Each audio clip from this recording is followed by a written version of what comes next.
Agricultural development. बेटा मैंने आपको बताया था कि हमने ना 2 कंट्रीज की एग्जांपल बतानी है, एक बतानी है डेवलप कंट्री, एक बतानी है डेवलपिंग।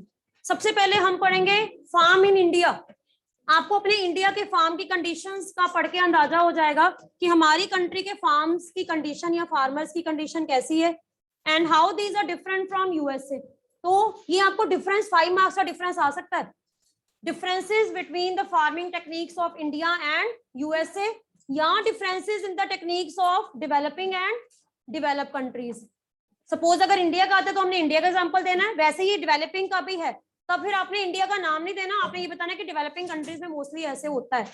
लेकिन सबसे पहले आपको क्लियर होना चाहिए कि डेवलपिंग कंट्रीज में एग्रीकल्चर कैसे होती है। ठीक है, हाँ जी। There is a small village in Adilabad in Ghazipur district of Uttar Pradesh. वैसे आपको नाम बताया गया कि उत्तर प्रदेश के एक विलेज की स्टोरी है। Munna Lal is a small farmer in this village. आपको नाम याद रखने की भी जरूरत नहीं है क्योंकि हमने तो मेन कंडीशन बतानी है डेवलपिंग। हाँ जी, ये इंडिया का है। ठीक है, अच्छा एक फार्मर है जिसकी लैंड बहुत कम है, फॉर एग्जाम्पल 1.5 हेक्टेयर लैंड है। His house is in the main village. He purchases high yielding varieties of seeds from the market every alternate year। यानी कि नो डाउट वो अपनी फार्म्स की प्रोडक्शन, क्रॉप्स की प्रोडक्शन को इंक्रीज करने के लिए HYY सीड्स जो हैं वो खरीद तो है। The land is fertile and he grows at least 2 crops in a year.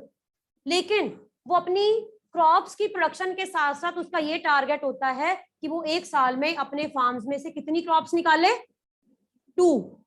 क्योंकि एक एटलीस्ट एक क्रॉप को बनने में 6 मंथ्स लग जाते हैं, तो कितनी बन जाएंगी उसकी, 2 क्रॉप्स। ठीक है, देन कौन सी मेनली, बीट और राइस। अच्छा ये याद रखो बीट और राइस कभी इकट्ठे ग्रो नहीं होते, एक सीजन होता है खैरिफ सीजन, एक होता है राबी सीजन। ठीक है, तो सीजन के अकॉर्डिंग 6 मंथ्स जो फार्मर्स है वो बीट उगा सकते हैं, 6 मंथ राइस। ठीक है, then the farmer takes advice of his friends and elders as well as government agriculture officer regarding farming practices. अच्छा अब ये देखो कि साथ ही पंचायत होती है ना, हर विलेज में पंचायत होती है, कुछ एग्रीकल्चर एक्सपर्ट होते हैं जो फार्मर्स को एक्सपर्ट एडवाइस देते हैं कि उनको क्या ग्रो करना चाहिए, सॉइल कैसी होनी चाहिए। लेकिन मेन प्रॉब्लम क्या है कि फार्मर्स के पास इतनी मनी नहीं होती है, तो वो ट्रैक्टर जिस टाइम पीरियड में उनको ट्रैक्टर की जरूरत होती है वो ट्रैक्टर किस पे लेता है, रेंट पे। रेंट पे ट्रैक्टर लेता है वो ploughing his field. Then he some of friends use traditional method. इनके मेथड कौन से हैं, ट्रेडिशनल। तो ये सारे पॉइंट्स अपने माइंड में रखने हैं कि जो डेवलपिंग कंट्रीज होती हैं इनके फार्मर्स के जो फार्म साइज है वो क्या होता है, स्मॉल होता है। वो कौन से मेथड यूज करते हैं, traditional method. Sometimes they had to take tractor on a rent, कई बार उनको रेंट बेस पे भी लेना पड़ता है। देन स्टिल यूजिंग बुलेट्स, कई बार तो वो अभी जैसे बैल पुराने टाइम में जो हल होते थे, आज भी हमारे कई फार्मर्स जो हैं वो बैल को यूज करते हैं प्लोइंग के लिए। एंड कई बार क्या होता है विलेज में सिर्फ 2 या 3 ट्यूबवेल होते हैं और सारे विलेज के जो फार्म्स हैं उनको पानी उसी ट्यूबवेल से मिलता है। इसका मतलब ट्यूबवेल भी उनके फार्म में नहीं है।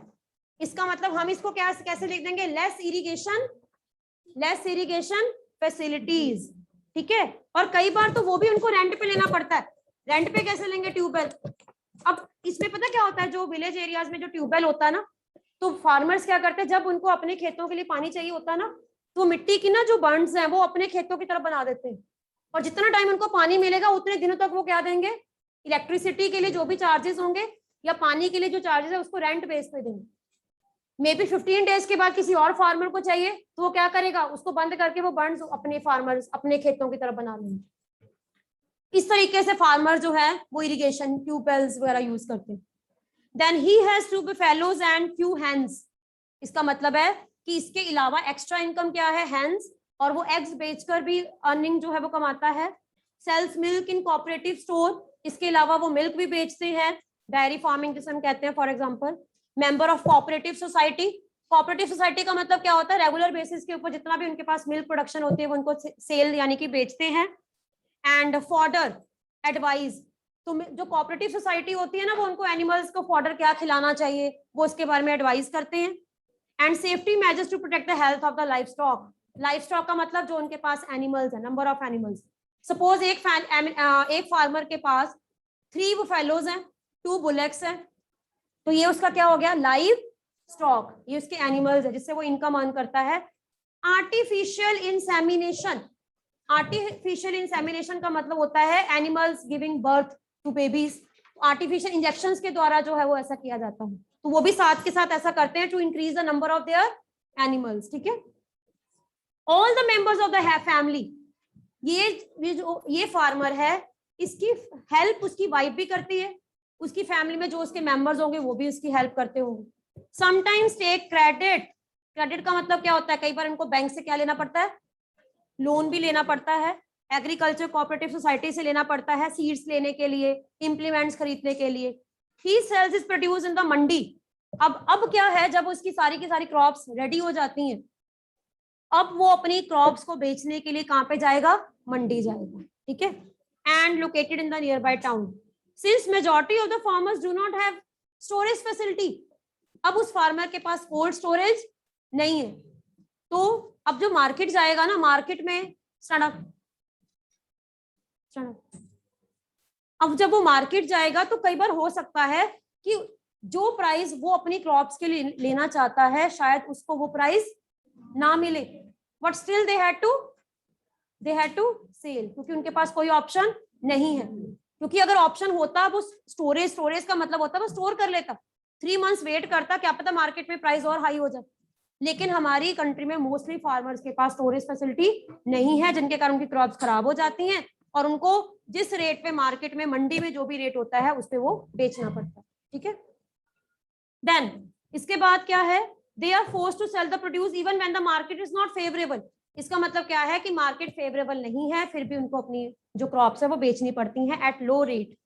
Then, in recent years, the government has taken some steps to develop storage facilities. अब गवर्नमेंट क्या कर रही है, गवर्नमेंट ने बड़े बड़े स्टोरेज हाउसेस बनाए हुए हैं। गवर्नमेंट चाहती है कि फार्मर्स से हम उनके रेट के अकॉर्डिंग क्रॉप्स ले लें, फार्मर्स को लॉस ना हो। और उसके बाद गवर्नमेंट क्या करती है, गवर्नमेंट के बड़े बड़े फूड स्टोरेज हाउस होते हैं, वहां पे सारे के सारी क्रॉप्स को स्टोर कर लिया जाता है। लेकिन ये बहुत कम है, अभी भी हमारी कंट्री में फार्मर्स की लाइफ सुटेबल नहीं, that's why they are still protesting.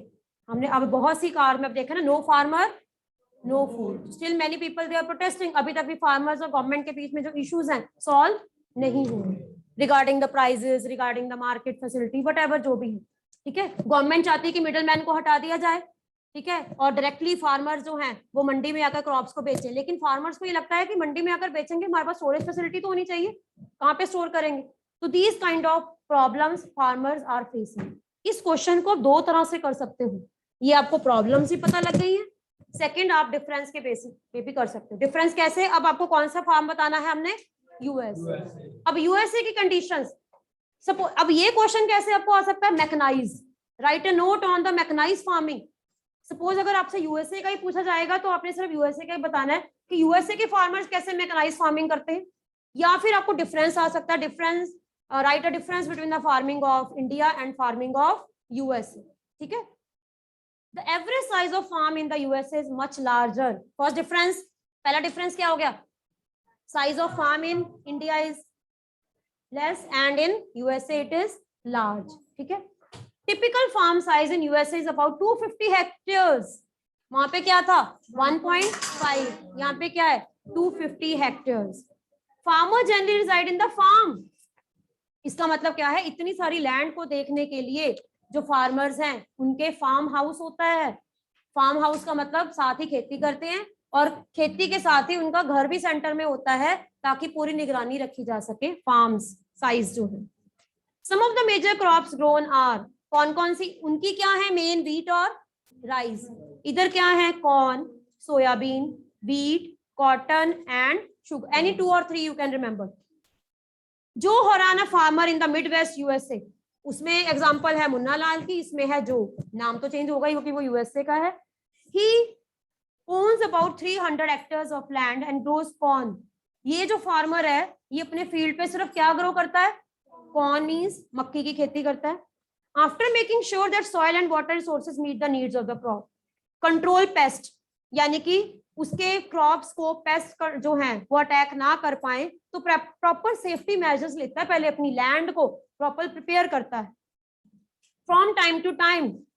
अब ये देखो ये फैसिलिटी हमारे इंडिया में नहीं है, अपनी सॉइल को टेस्टिंग के लिए सॉइल लेबोरेटरी में भेजता है। हमारे तो सिर्फ कौन सी लेबोरेटरी होती है, कौन सी लेबोरेटरी है, कौन सी लेबोरेटरी सुनी है आपने, साइंस लेबोरेटरी, और ब्लड टेस्ट होता है। ब्लड टेस्ट सुना होगा, ये तो सबको ही करवाना पड़ता है ब्लड टेस्ट। क्या कभी कोई आपने सॉइल लेबोरेटरी सुनी? जलंधर में कोई सॉइल लेबोरेटरी है? नहीं। लेकिन यहाँ पे क्या है, फार्मर्स क्या करते हैं, हर 6 मंथ के बाद, 1 ईयर के बाद अपनी सॉइल की टेस्टिंग करवाते हैं कि हमारी सॉइल में न्यूट्रिएंट्स या फर्टिलिटी अगर कम है तो हम उसको कैसे इंक्रीज कर सकते हैं। और इसके लिए वो क्या करते हैं, सॉइल के सैंपल्स सॉइल लेबोरेटरीज में टेस्ट के लिए भेजते हैं to check whether the nutrients are sufficient और not. Then the results help ज़ू हॉरन to plan a scientific fertiliser programme.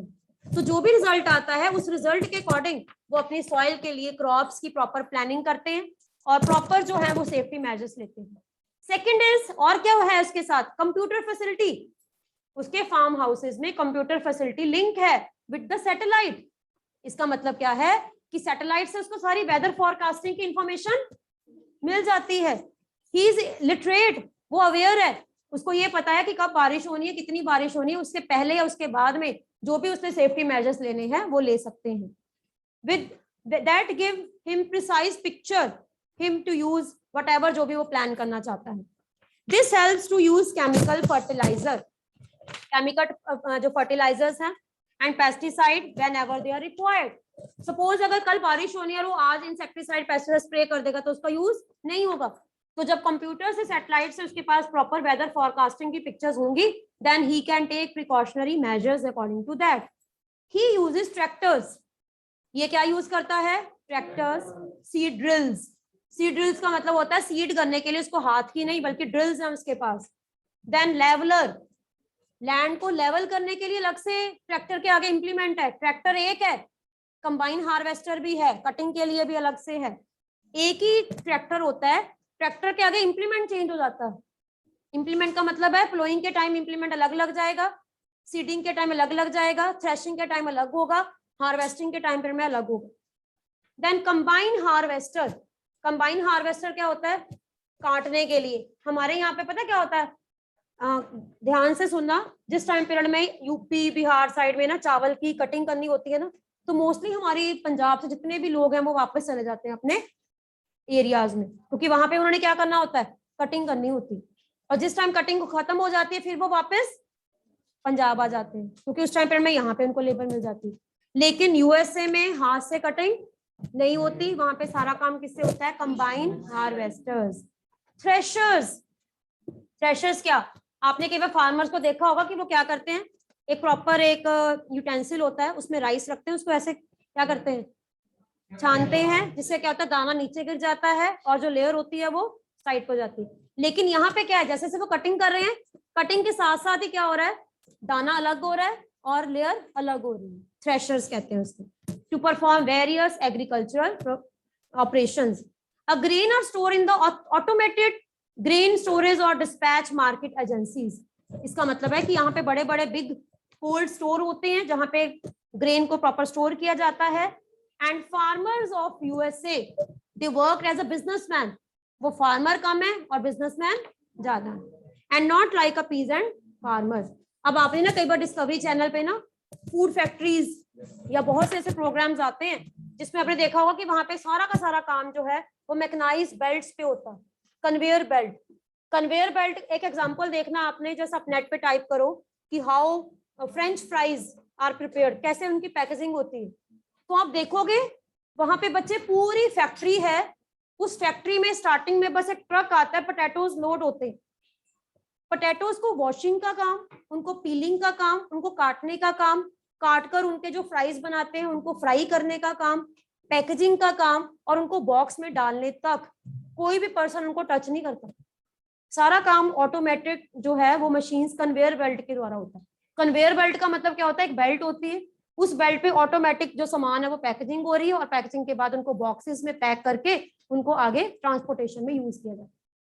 चाहे आपने टोमेटो सॉस देखना कि टोमेटो सॉस कैसे बनती है अमेरिकन फैक्ट्रीज में, वो देखोगे आप, ट्रक लोड होता है, टोमेटोज आ रहे हैं, उनको वॉशिंग का काम, उनको सारा कैसे उनको प्रॉपर जो है वो चर्न करते हैं, उसके बाद कैसे उनकी सॉस बनाते हैं, बॉटल्स की पैकिंग का काम। उसके बाद वहां पे सिर्फ लोग होते हैं सिर्फ देखने के लिए, वो टच नहीं करते, टच करेंगे तो क्या होगा, सारा सिस्टम खराब हो जाएगा। तो उनको जो उनका जो लिड होती है उसको कवर करने का काम, ईच एंड एवरीथिंग इज जो कन्वेयर बेल्ट पे आ रहा, और वो सिर्फ वहां पे देख रहे हैं कि बाई चांस कन्वेयर बेल्ट अगर रुक जाती है तो सिर्फ जस्ट उसको अरेंज करते हैं। इट मींस अमेरिका की जो फैक्ट्रीज हैं या यूएसए जो है वो मैकेनाइज फार्मिंग भी एंड फैक्ट्रीज का काम जो है वो भी मैकेनाइज होता है। पॉपुलेशन कम है लेकिन वो मशीन्स की हेल्प से काम करते हैं। यही रीजन है कि वहां पे प्रोडक्शन बहुत ज्यादा है। और हमारी कंट्री में 50% से ज्यादा लोग फार्मर्स जो हैं, but still we are not develop, and अभी भी हम पूरी तरह से 100% डिपेंडेंट नहीं। We are still you can say importing food from other countries, हम खुद जो है वो दूसरी कंट्री से इंपोर्ट कर रहे हैं। Clear? So that was all about this chapter. तो आगे बच्चे हम क्वेश्चन आंसर्स करते हैं, वेरी इजी। बैक एक्सरसाइज ये हमने सारा डिस्कस किया हुआ है, ठीक है? ओके, इससे पहले ना चलो हम सबसे पहले करते हैं solve the puzzle. Puzzle is given in your book, okay? Try to find out. I will speak the question and you have to find out the correct answer for this. First is crop that needs well-drained fertile soil, moderate temperature and lots of sunshine. Maize. Maize. M-A-I-Z-E.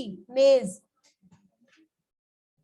Second is, ये मैंने कल ही समझाया था आपको, particular increasing production through use of HYV seeds, chemical fertilisers and pesticides. Revolution हुआ था ये क्रॉप्स में, ग्रीन रेवोल्यूशन। Green revolution.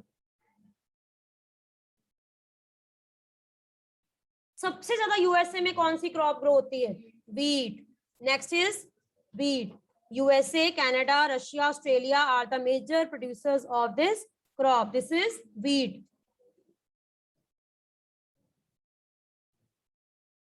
ऐसी फार्मिंग जिसमें फार्मर अपनी फैमिली की नीड को पूरा करने के लिए एग्रीकल्चर करता है, उसको क्या बोलते हैं? Subsistence. Subsistence.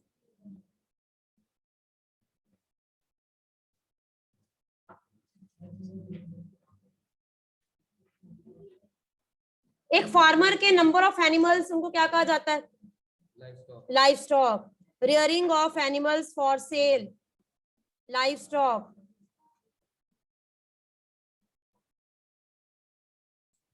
Growing of grapes, this is known as viticulture. Growing grapes for wine, viticulture. Foreign countries में वाइन ग्रेप्स की नेचुरल जो बनाई जाती है wine, that is called viticulture. Next is coarse grain. क्या होता है, क्या कहते हैं कोर्स ग्रेन को? हाँ, बाजरा, जवार, रागी किस में आते हैं? Millets. Millets, MILLETS, millets. Slash and burn का दूसरा नाम क्या है? Shifting. Shifting.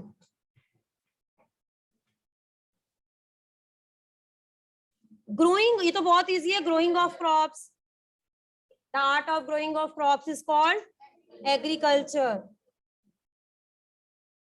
T, coffee, sugarcane क्या है? प्लांटेशंस। प्लांटेशंस। किसको 210 फ्रॉस्टी डेज चाहिए? Cotton. Cotton. Growing of flowers, horticulture. Horti, HORTI, horticulture. Golden fibre, jute. इसको पैडी भी कहा जाता है इस क्रॉप को। Rice, rice is also known as paddy, PADDY, paddy.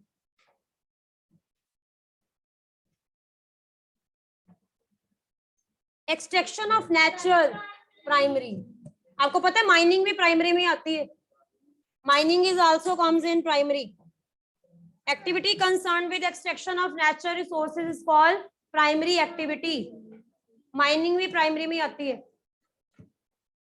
चलिए, ये तो हो गया आपका पजल। नेक्स्ट आ जाओ, 1 मार्क क्वेश्चन जो आपके क्वेश्चंस हैं। Very easy. What is agriculture? Just raise your hands. Prabal, हाँ जी।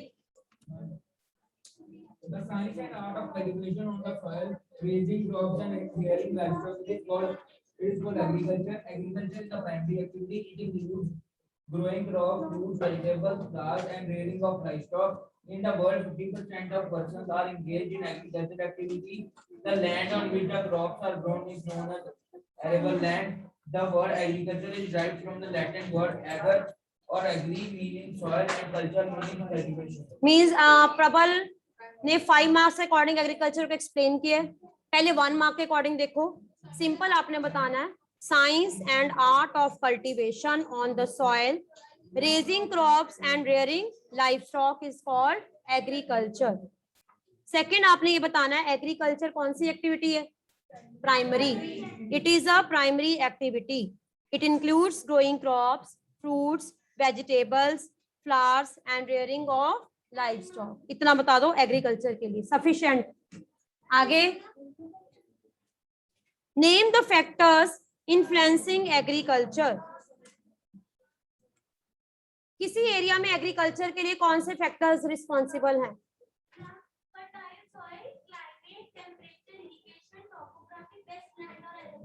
Very good, again repeat please. Number 1 fertile soil, या हम ये भी कह सकते हैं टोपोग्राफी ऑफ सॉइल। टोपोग्राफी मतलब layer, topography of soil, climate, climate, हाँ जी, बेस्ट लैंड, ये तो छोड़ो, आप इतना बता सकते हो, एक याद कर लो, topography of soil, number 2 climate, number 3 temperature, number 4 fertile soil, fertility of soil. वैसे टोपोग्राफी में ही आ जाता है, टोपोग्राफी में ही आ जाता है 3, topography of soil, climate, climate, rainfall,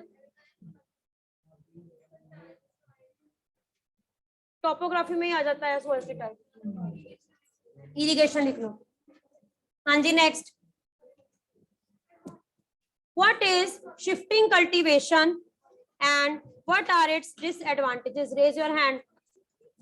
पहले आपने बताना शिफ्टिंग कल्टीवेशन क्या होती है, कैसे शिफ्टिंग कल्टीवेशन के लिए लैंड को तैयार किया जाता है। पानी, हाँ जी, नहीं, पहले ये नहीं बताना, पहले मीनिंग बताओ। आपने बताना है first of all land is clear, हाँ क्लियर, हाँ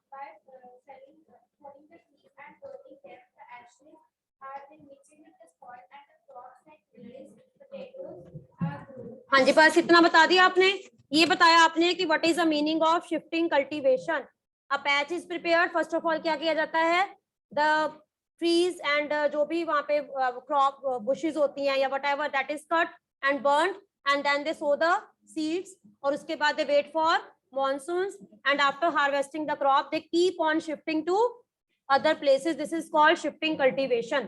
2-3 क्रॉप्स के नाम बता दो। अब आपने बताना है इसका हार्म क्या है, डिसएडवांटेज क्या है। Very good, deforestation. Shifting cultivation की डिसएडवांटेज क्या है? Number 1, it leads to deforestation. Valuable trees, timber that has been cut down। Shifting cultivation के लिए लोग क्या करते हैं, उनको पता ही नहीं है कितनी वैल्यूएबल टिम्बर को काट देते हैं। टीक का पेड़ जो है वो फर्नीचर बनाने के लिए इतना कॉस्टली होता है, और उसका फर्नीचर कितना कॉस्टली है, तो वो अगर उसको काट के जला दिया तो वो क्या कर दिया उन्होंने, टिम्बर को खत्म कर दिया। तो number 1 deforestation means valuable timber, timber जो होती है लकड़ी होती है that have been burn. Second, और क्या होता है, पॉल्यूशन, जलाएंगे तो क्या होगा, पॉल्यूशन होगा। This cultivation leads to pollution, air pollution होता है, एयर पॉल्यूशन होता है। और third, it is not suitable for large population, यानी कि जो पॉपुलेशन बिग साइज है वो शिफ्टिंग कल्टीवेशन के ऊपर डिपेंड नहीं रह सकती। हम सारी के सारे लैंड को जलाकर काट कर नहीं सीड्स जो है वो सो कर सकते, तो that is not suitable for large populated areas. और क्या इसका लॉस हो सकता है, हाँ, animals, very good. Forest areas में जो वाइल्ड एनिमल्स हैं, फॉरेस्ट फायर, फॉरेस्ट फायर हो सकती है, एनिमल्स जो है उनको लॉस हो सकता है, उनका नेचुरल हैबिटेट जो है वो छिन सकता है उनसे, लॉस टू नेचुरल हैबिटेट। ठीक है, तो you can write is disadvantages. Okay, next is what is plantation agriculture, इसका मीनिंग बताना है सबसे पहले। अच्छा सुनो, लिसन, प्लांटेशन का मतलब ही क्या होता है, एक तरह की crop on a large area, और क्रॉप्स के एग्जांपल आप बताओगे। हाँ जी,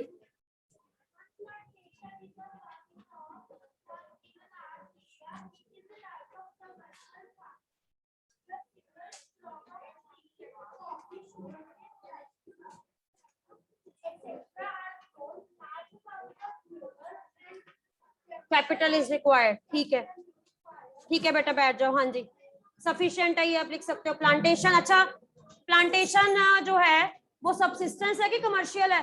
कमर्शियल। हाँ जी, आगे आ जाओ। Name 2 fibre crops, jute and cotton, and conditions for required for them, लिख लोगे अपने आप? ठीक है, कंडीशंस लिखनी है आपने इसकी। Wait wait,